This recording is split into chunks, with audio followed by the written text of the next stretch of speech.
ಾಗಿದೆ ನಗರಸಭೆಯಲ್ಲಿ ಯಾವ ಒಂದು ರೀತಿ ನೀತಿ ನಿಯಮಗಳನ್ನು ಕೂಡ ಪಾಲನೆ ಮಾಡ್ತಾ ಇಲ್ಲ. ಇತ್ತೀಚೆಗೆ ವಿಜಯವಾಣಿ ಪತ್ರಿಕೆಯಲ್ಲಿ ಒಂದು ಸಂಪೂರ್ಣ ವರದಿ ಬಂದಿದೆ.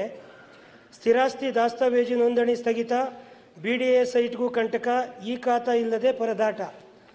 ಈ ಖಾತಾ ಆಗದೆ ಯಾವುದೇ ಒಂದು ಸೈಟನ್ನು ಕೂಡ ನೋಂದಣಿ ಮಾಡೋದಕ್ಕಾಗ್ತಾ ಇಲ್ಲ. ಯಾವುದೇ ಒಂದು ನಿವೇಶನ ಇರ್ಬೋದು ಅಥವಾ ಜಮೀನುಗಳನ್ನು ಕೂಡ ಮಾಡೋದಕ್ಕೆ ಆಗ್ತಾ ಇಲ್ಲ. ಬೆಂಗಳೂರಿನಲ್ಲಿ ಎ ಖಾತಾ ಮತ್ತು ಬಿ ಖಾತಾ ಅನ್ನೋ ಎರಡು ಪದ್ಧತಿ ಇದೆ. ಅದನ್ನೇ ನೀವು ಏನು ಗ್ರಾಮಾಂತರ ಪ್ರದೇಶಕ್ಕೂ ವಿಸ್ತರಣೆ ಮಾಡ್ತೀರಾ, ನಗರಸಭೆ ಪುರಸಭೆ ವ್ಯಾಪ್ತಿಗೂ ಅನ್ನೋ ಪ್ರಶ್ನೆಯನ್ನು ನಾನು ಕೇಳಿದ್ದೆ. ಅದಕ್ಕೆ ಸಮರ್ಪಕವಾದಂಥ ಉತ್ತರ ಬಂದಿಲ್ಲ. ಮೊನ್ನೆ ಸಭಾಪತಿಗಳೇ, ಇವತ್ತು ಕನಿಷ್ಠ ಅಂದರೆ ಕೂಡ 15ರಿಂದ 20,000, 30,000, 40,000 ರೂಪಾಯಿ ಒಂದು ಈ ಖಾತಾ ಮಾಡೋದಕ್ಕೆ ನಗರಸಭೆಯಲ್ಲಿ ಲಂಚ ತಗೊಳ್ಳುವಂಥ ಒಂದು ಲಂಚಾವತಾರ ನಡೀತಾ ಇದೆ. ನಾನು ಕಳೆದ ಅಧಿವೇಶನದಲ್ಲಿ ಕೂಡ ಸನ್ಮಾನ್ಯ ಸಚಿವರಿಗೆ ಈ ವಿಚಾರವನ್ನು ಅವರ ಗಮನಕ್ಕೆ ತಂದು, ಶಿರಾ ನಗರಸಭೆಯಲ್ಲಿ ಒಂದು ದೊಡ್ಡ ಅವ್ಯವಹಾರಗಳು ನಡೀತಾ ಇದೆ, ದಯಮಾಡಿ ಒಂದು ಮೀಟಿಂಗ್ ಮಾಡಿ ನೀವು ಬನ್ನಿ ಅಲ್ಲೇ ಅಂತ ಕೇಳಿದಾಗ ತಾವು ಆದೇಶ ಕೊಟ್ಟಿದ್ರಿ. ಅಲ್ಲಿ ಸಭೆ ಮಾಡಿ ಬಂದು ಅದನ್ನು ನಾನು ಕೂಲಂಕಷವಾಗಿ ಪರಿಶೀಲನೆ ಮಾಡ್ತೀನಿ ಅಂತ. ಆದರೆ ಇಲ್ಲಿವರೆಗೂ ಕೂಡ ಆ ಕೆಲಸ ಆಗಿಲ್ಲ ಸಭಾಪತಿಗಳೇ. ಅದರ ಜೊತೆಗೆ ಎಷ್ಟು ರಾಜಾರೋಷವಾಗಿ ಅಂತ ಹೇಳಿದ್ರೆ, ಒಂದು 15ರಿಂದ 20,000 ಕೊಡದೆ ಅವರು ಈ ಖಾತಾ ಮಾಡೋದಕ್ಕೆ ಚಾನ್ಸೇ ಇಲ್ಲ ಸಭಾಪತಿಗಳೇ. ಹಾಗಾಗಿ ಮಾನ್ಯ ಸಚಿವರು ಇದಕ್ಕೆ ಸಮಜಾಯಿಷಿಯನ್ನು ಕೊಡಬೇಕು ಅಂತೇಳಿ ನಾನು ವಿನಂತಿ ಮಾಡ್ತೇನೆ. ಸಚಿವರು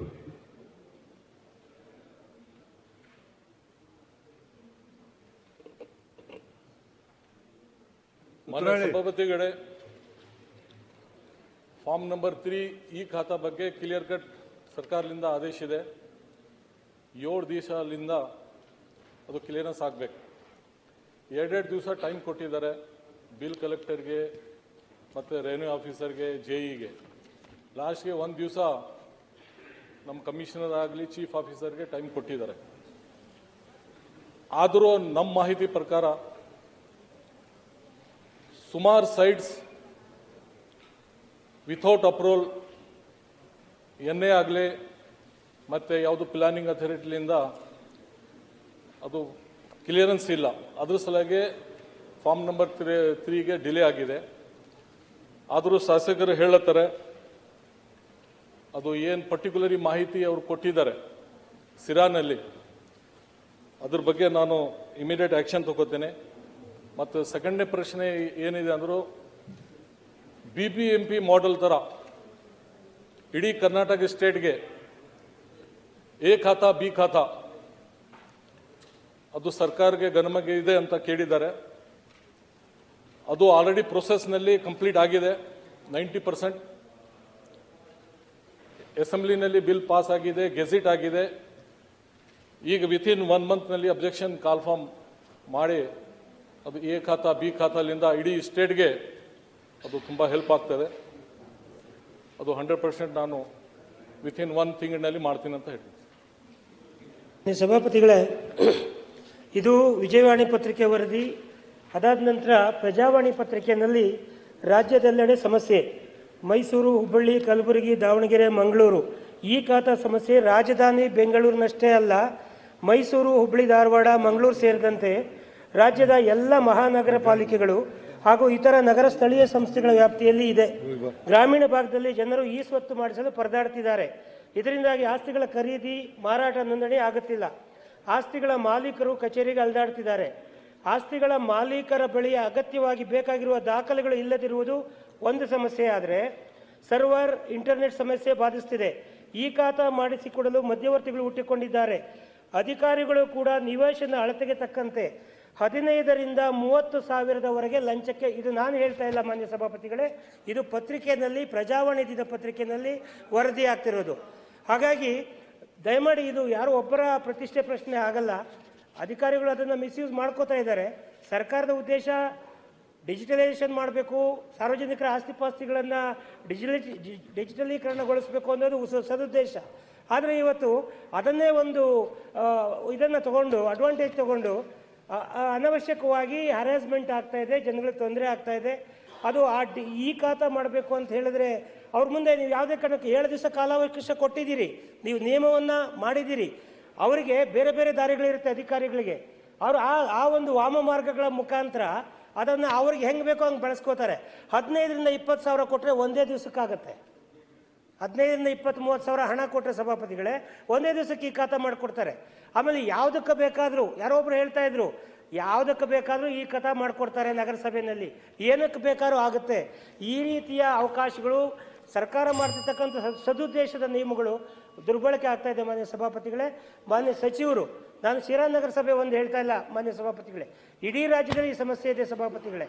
ಆ ಕಾರಣಕ್ಕಾಗಿ ದಯಮಾಡಿ ಮಾನ್ಯ ಸಚಿವರು, ಅದರಲ್ಲೂ ವಿಶೇಷವಾಗಿ ಶಿರಾ ನನ್ನ ಕ್ಷೇತ್ರ, ನನ್ನ ಸ್ವಂತ ಊರಾಗಿರೋದ್ರಿಂದ ಅದ್ರ ಕಡೆ ಗಮನ ಹೇಳ್ತಾ ಇದ್ದೀನಿ. ದಯಮಾಡಿ ಸಚಿವರು ನನಗೊಂದು ಭರವಸೆ ಕೊಡಬೇಕು.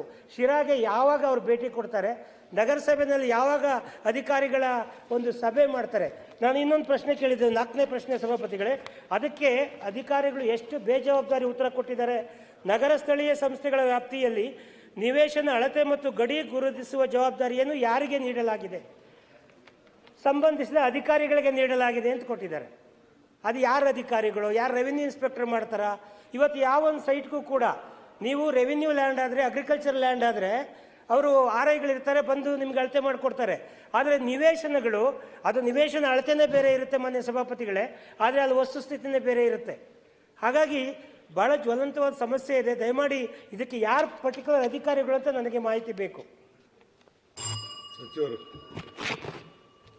ಸಭಾಧ್ಯಕ್ಷರೇ, ಶಾಸಕರು ಸಿರಾನಲ್ಲಿ ಒಂದು ಮೀಟಿಂಗ್ ಮಾಡಬೇಕಂತ ಹೇಳಿದ್ದಾರೆ.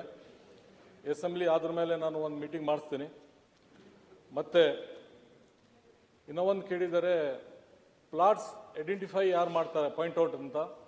ಯಾಕಂದರೆ already plot through DC through planning ಡಿಪಾರ್ಟ್ಮೆಂಟ್ಲಿಂದ ಕನ್ಫರ್ಮ್ ಆಗಿ ನಮ್ಮ ಡಿಪಾರ್ಟ್ಮೆಂಟ್ಗೆ ಬರ್ತದೆ. ಅಲ್ಲೇ ನಮ್ಮ ಕಮಿಷನರ್ ಆಗಲಿ, ರೆವಿನ್ಯೂ ಆಫೀಸರ್ ಆಗಲಿ, ಅಲ್ಲ ರೆವಿನ್ಯೂ ಸೈಟ್ಗಳಿಗೆ, ರೆವಿನ್ಯೂ ಸೈಟು, ಗ್ರಾಮ ಠಾಣಾ ಸೈಟ್ಗಳಿಗೆ ಯಾವ ಪ್ಲಾನ್ ಅಪ್ರೂವಲ್ ಆಗಿರಲ್ಲ. ಇಲ್ಲ, ಆಗ್ಬೇಕದು ಪ್ಲಾನ್ ಆಗಿ, ವಿಥೌಟ್ ಯಾವುದು ಪ್ಲಾನ್ ಆಗಿಲ್ಲ. ಅಯ್ಯೋ, ನೀವು ಬೆಂಗಳೂರಿನಲ್ಲಿ ಮುಕ್ಕಾಲು ಭಾಗ ಬೆಂಗಳೂರು ರೆವಿನ್ಯೂ ಸೈಟೇ ಇದೆ. ಬೆಂಗಳೂರಿನಲ್ಲಿ ಮುಕ್ಕಾಲು ಭಾಗ ರೆವಿನ್ಯೂ. ಅದೇ ಎ ಖಾತಾ ಬಿ ಖಾತಾ ಏನ್ ಮಾಡಿದ್ದಾರೆ ಮಾಡ್ತಾ ಇಲ್ಲ ಅವರು. ನೀವು ಬಡವರು ಹೋಗ್ಬಿಟ್ಟು ಸೈಟ್ ಕೊಡಲ್ಲ. ಕೇಳ ಮೊದಲು ಅವ್ರು ಹೇಳೋದು. ಎ ಖಾತಾ ಬಿ ಖಾತಾ ಏನ್ ಮಾಡಿದ್ದಾರೆ, ಅದೇ ಇಲ್ಲಿಗಲ್ಗೆ ಅದು ಎಲ್ಲರಿಗೆ ಅಥವಾ ಕರೆಕ್ಟ್ ಮಾಡ್ಬೇಕಂತ ಅದಕ್ಕೆ ಪರ್ಮಿಷನ್ ಕೊಟ್ಟಿದ್ದಾರೆ. ಅದು ವಿತಿನ್ 1 ಮಂತ್ ಆದ್ರ ಮೇಲೆ ಅದು ಡೆಫಿನೆಟ್ಲಿ ಫೈನಲೈಸ್ ಆಗ್ತದೆ. ಅದ್ರ ಮೇಲೆ ನಾವು ಫೈನಲ್ ಮಾಡ್ತೀವಿ. ಸಚಿವರೇ, ಇದಕ್ಕೆ ಸ್ವಲ್ಪ ಅಧಿಕಾರಿಗಳ ಜೊತೆ ತಾವು ದಯಮಾಡಿ ಚರ್ಚೆ ಮಾಡಿ. ಈ ರೀತಿಯ ನಿಜವಾದ ಸಮಸ್ಯೆ ಇದೆ.